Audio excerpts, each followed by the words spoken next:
ഇന്നൊരു സൺഡേ ആയതുകൊണ്ട് തന്നെ എനിക്ക് സൂര്യൻ ഉദിച്ചപ്പോൾ ഒരു 11-11:30 ആയിട്ടുണ്ടായിരുന്നു കേട്ടോ. സ്വാഭാവികം. പക്ഷേ എൻ്റെ കിളിയും കിളിക്കൂടും ഒക്കെ പറഞ്ഞിരിക്കുകയായിരുന്നു ഇത്രയും നേരം കിടന്നുറങ്ങിയോണ്ട്. പറ്റില്ല, ഇന്നത്തെ ദിവസം പ്രൊഡക്റ്റീവ് ആക്കണമെന്ന് ഞാനങ്ങോട്ട് വിചാരിച്ചു. ആ ഉറപ്പിക്കലാണ് നിങ്ങൾ തലയാട്ടിലായിട്ട് ഇപ്പോൾ കണ്ടത്. എന്താ അഭിനയം! അപ്പോൾ എന്ത് ചെയ്യുന്നത് വിചാരിച്ചപ്പോൾ എൻ്റെ മുറി നോക്കിയപ്പോൾ അതിൻ്റെ കോലം കണ്ടപ്പോൾ ഞാൻ വിചാരിച്ചു എന്നാൽ പിന്നെ ഇത് ക്ലീനിങ് തന്നെ ആവാം. സൺഡേ അല്ലേ, Sunday is cleaning day guys. അങ്ങനെ മുറി വൃത്തിയാക്കാൻ സ്റ്റാർട്ട് ചെയ്തു കേട്ടോ. ഈ ബെഡ് എനിക്ക് കിട്ടിയതിന് ശേഷം ഇന്നേ വരെ ഞാൻ എൻ്റെ പ്ലാസ്റ്റിക് റിമൂവ് ചെയ്തിട്ടില്ലായിരുന്നു. എന്നാൽ പിന്നെ അത് തന്നെ ആകാം തുടക്കമെന്ന് വിചാരിച്ചിട്ട് പ്ലാസ്റ്റിക്കൊക്കെ വലിച്ചു കീറി കളഞ്ഞു. എന്തെങ്കിലുമൊക്കെ നശിപ്പിക്കാൻ നമുക്ക് ഭയങ്കര താല്പര്യമാണല്ലോ.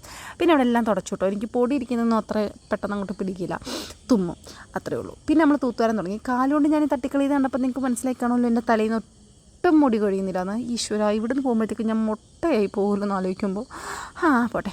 അങ്ങനെ ശരപടേന്ന് ജോലിയൊക്കെ തീർത്തു. നിങ്ങൾ ഈ 60 സെക്കൻഡ് കൊണ്ട് കാണുന്ന സാധനം ഞാൻ 2 മണിക്കൂർ കൊണ്ട് വൃത്തിയാക്കിയത്. അപ്പോൾ ബൈ സലാം.